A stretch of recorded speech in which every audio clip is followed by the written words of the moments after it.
আলাপ আলোচনা করা হয়, ওইখানে আল্লাহর রহমত নাজিল হয়। যেখানে কোরআনুল কারীম তেলাওয়াত করা হয়, ওইখানে রব্বে কারীমের পক্ষ থেকে রহমত নাজিল হতে থাকে। জোরে জোরে বলুন না সুবহানাল্লাহ। আমার আল্লাহর কথাগুলো কত সুন্দর গো, যতই পড়া যাবে ততই মজা। কত সুন্দর কথা। আর রহমান আল্লামাল কুরআন খলাকাল ইনসান আল্লামাহুল বায়ান ইয়াসিন ওয়াল কুরআনিল হাকীম ইন্নাকা লামিনাল মুরসালিন। পড়েন না এগুলা হাফেজ যারা, কত সুন্দর করে সুললিত কণ্ঠে কাবা ঘরের প্রধান ইমাম যিনি আর-সুদাইসি সাহেব হুজুর, যখন উনি কোরআন তেলাওয়াত করেন, মনে হয় আজ থেকে 1500 বছর আগে আমার আল্লাহ জিবরাইলের মাধ্যমে যেইভাবে কোরআনুল কারীম নাজিল করতেন, আর-সুদাইসি সাহেব হুজুর যখন কোরআনুল কারীম তেলাওয়াত করেন, মনে হয় আরশ থেকে লাউহে মাহফুজ থেকে কোরআনগুলো নাজিল হচ্ছে। জোরে বলুন না সুবহানাল্লাহ। আমার শোনা ভাইরা, আল্লাহ রাব্বুল আলামিন কোরআনুল কারীমের মধ্যে কত সুন্দর করে ওয়াজ করেছেন। আর-রহমানু আল্লামাল কুরআনা খলাকাল ইনসানা আল্লামাহুল বায়ান।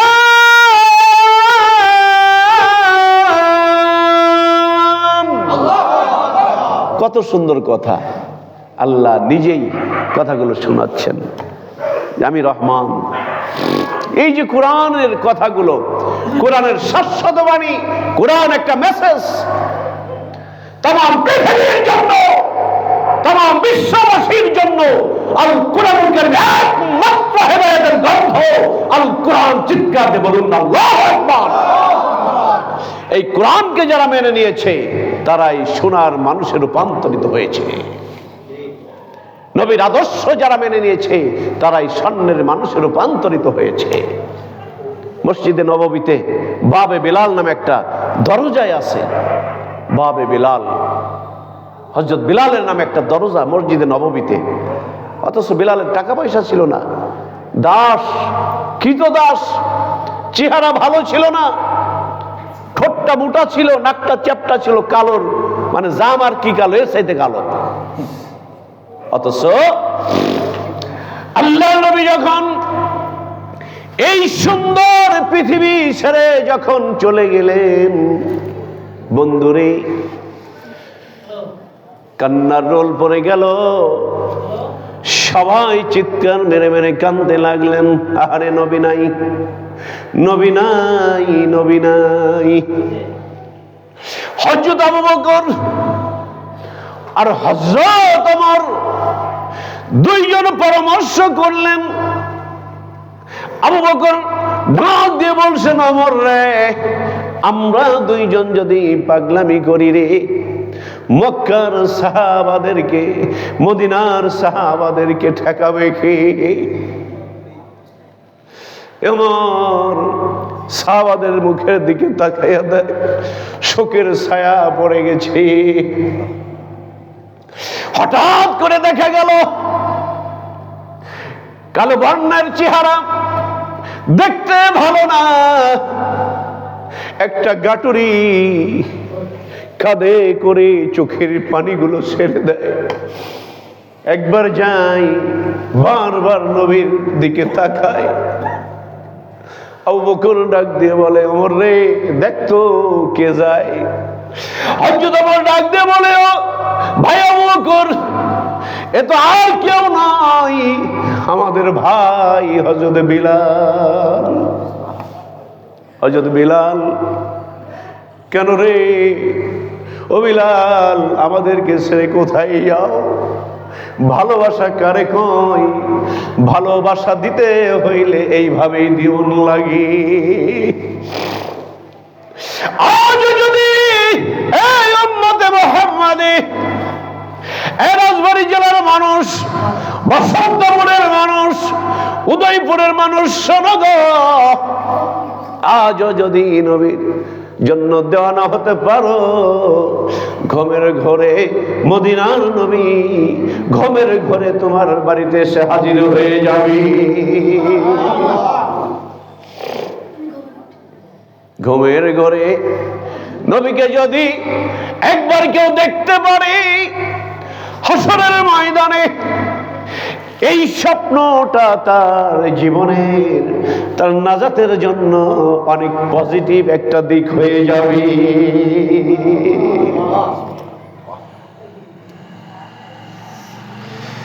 বন্ধুরে, হযরত ওমর ডাক দিয়ে বলছেন, ভাই বিলাল,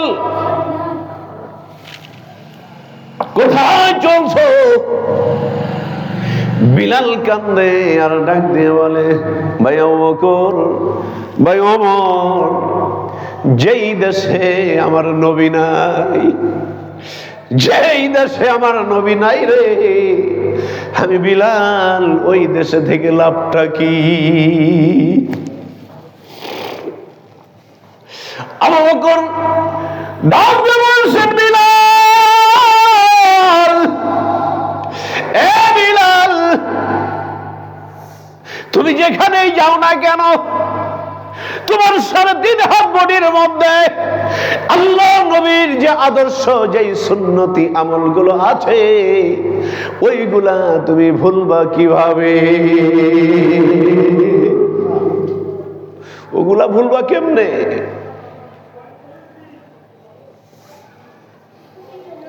ও বিলাল, যাস না, নবীকে ছেড়ে যাস না। বিলাল কান্দে, ভাই আবু বকর, মনে যখন কষ্ট লাগতো, নবীর সুন্দর মুখখানা দেখতাম, মনের সব কষ্ট ভুলে যাইতাম। যখন মসজিদের মিনারায় আশহাদু আন্না মুহাম্মাদান, যখন এই কথাটা বলতাম, মুহাম্মদ শব্দটা যখন বলতাম, কত মজা লাগতো। আজকে আমি কেমন কইরা আজান দিব, আজানের মধ্যে যদি আমি আমার নবীর নামটা উচ্চারণ করি, তখন আমি সহ্য করতে পারবো না, আমি থাকতে পারবো না। এই জন্য আমি চলে যাব যেই দেশে আমার নবীকে পাওয়া যাবে না, ওই দেশে আমি চলে যাব। আবু বকর ডাক দিয়ে বলছে, বিলাল, পাগলামি করিস নাই, আয় আমার নবীর পাশে যা, বসে নবীর সুন্দর চেহারাখানা একটু দেখ, আর হয়তো কোনোদিন এই সুরতে আমার নবীকে দেখতে পারবি না। আল্লাহু আকবার। আমার শোনা ভাইরা, এই জন্য ওই নবীকে যদি আজও আমি আপনি পাইতে চাই, প্রথমে যে আয়াতে কারিমাটা তেলাওয়াত করেছিলাম, ইয়া আইয়ুহাল্লাযীনা আমানু তাকুল্লাহা ওয়া কুনু মা'আস সাদিকিন।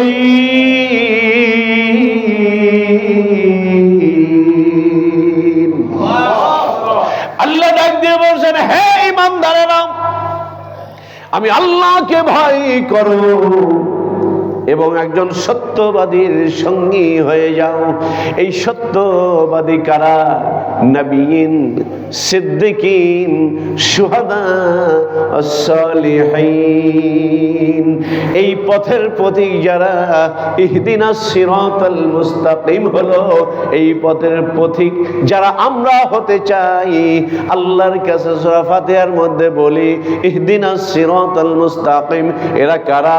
এরা হলেন নবীন, সিদ্দিকিন, শুহাদা, সালিহিন।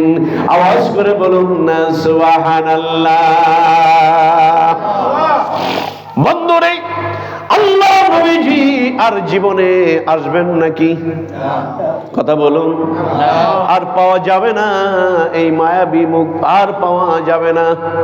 আল্লাহ নবী ডাক দিয়ে বলছেন, খাদিজা রে, তাহলে স্বীকৃতি কি দিবে?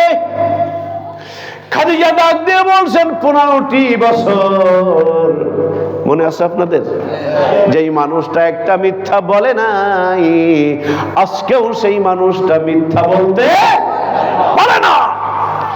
অতএব স্বামী আর দেরি করব না, আমার নবীর হাতে হাত দিয়ে হাতটা ধরলেন, বললেন আমারে পরায়া দেন লা ইলাহা ইল্লাল্লাহু মুহাম্মাদুর রাসূলুল্লাহ সাল্লাল্লাহু আলাইহি ওয়াসাল্লাম। আওয়াজ করে বলুন না সুবহানাল্লাহ। এটাকেই বলা হয়েছে বায়াত, অঙ্গীকারবদ্ধ প্রতিশ্রুতি দেওয়া। ইয়া রাসূলুল্লাহ, আমি এই মর্মে বায়াত হচ্ছি, আমি এই মর্মে অঙ্গীকারবদ্ধ হচ্ছি, আমি এই মর্মে প্রতিশ্রুতি দিচ্ছি লা ইলাহা ইল্লাল্লাহ, সঙ্গে আছে মুহাম্মাদুর রাসূলুল্লাহ সাল্লাল্লাহু আলাইহি ওয়াসাল্লাম।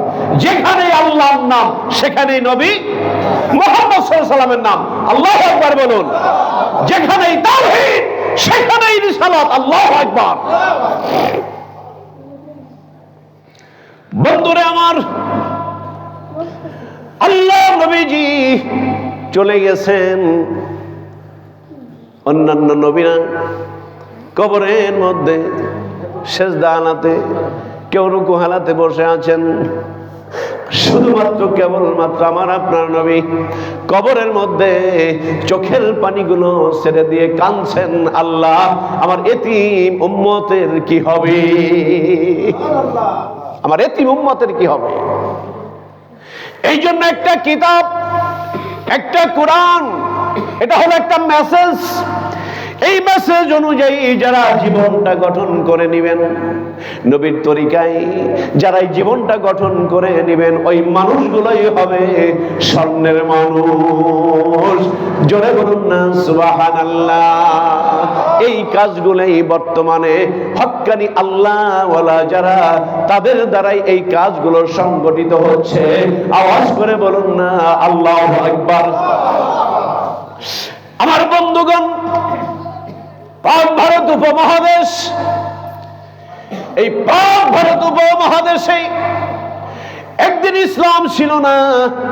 ইসলাম কি এটা মানুষ জানতো না, অথচ আল্লাহ কুরআনুল কারীমের মধ্যে বলছেন ইন্নাদ-দীনা ইনদাল্লাহিল ইসলাম, একমাত্র শুধুমাত্র মনোনীত ধর্ম আমি আল্লাহর কাছে আল ইসলাম। আওয়াজ করে বলুন না সুবহানাল্লাহ। এই ইসলাম ধর্ম যারা মেনে নিয়েছে 31st নাইট তারা করতে পারে? কথা বলুন। যারা ইসলাম মেনে নিয়েছে, যারা নবী মুহাম্মদকে মেনে নিয়েছে, তারা 14ই ফেব্রুয়ারির মতো নষ্ট 14ই ফেব্রুয়ারি ভ্যালেন্টাইন্স ডে তারা করতে পারে না। 31st নাইট তারা করতে পারে না, কারণ এটা ইসলামে নেই, এটা শরিয়াতে নেই। অতএব মুসলমানদের সন্তানেরা আজকের রাত্রিতে 31st নাইট করা মুসলমানদের জন্য হারাম। কথা বলুন ঠিক কিনা? এটা হারাম, সবসব হারাম। এটা কোত্থেকে আসছে জানেন? আজকে আল্লাহর ওলিদের কাছে না যাওয়ার কারণে আল্লাহর রহমত বরকত থেকে, কোরআন থেকে যত দূরে সরে যাচ্ছি, আল্লাহর আযাব গজব আমাদেরকে গ্রাস করছে। অতএব মানুষদেরকে কোরআনের দিকে আসতে হবে, নবীর আদর্শের দিকে আসতে হবে, আল্লাহর ওলিদের দিকে আসতে হবে। যদি আসতে পারি, আল্লাহ আজও আসমান থেকে রহমত নাজিল করে দিবেন। আওয়াজ করে বলুন না সুবহানাল্লাহ। আমার বন্ধুগণ, এই পাক ভারত উপমহাদেশে আল্লাহর ওলিরা এসেছেন। হযরত শাহজালাল এসেছেন, শাহ পরাণ এসেছেন, শাহ মাকদুম এসেছেন, শামসুল হক ফরিদপুরি, আমাদের ফরিদপুরের বৃহত্তর ফরিদপুরের গর্ব। আওয়াজ করে বলুন না সুবহানাল্লাহ। আরো কত আল্লাহওয়ালা ফুরফুরার আল্লাহ হযরত পীর সাহেব কেবলাগণ এই বাংলাদেশের জমিনে এসেছেন। চরমনার সৈয়দ ইসহাক রাহমাতুল্লাহ আলাইহি এসেছেন, মানিকগঞ্জের জমিন আজহার ইসলাম সিদ্দিকী রাহমাতুল্লাহ আলাইহি এসেছেন। এইভাবে আরো হক্কানি আরো অসংখ্য পীর মাশায়েখ এই বাংলার জমিনে এসে এই আমার আপনার মতো সাদা সিধা মানুষের মাথায় টুপি উঠাইয়া দিয়েছে। শুধু তাই নয় রে বাবা,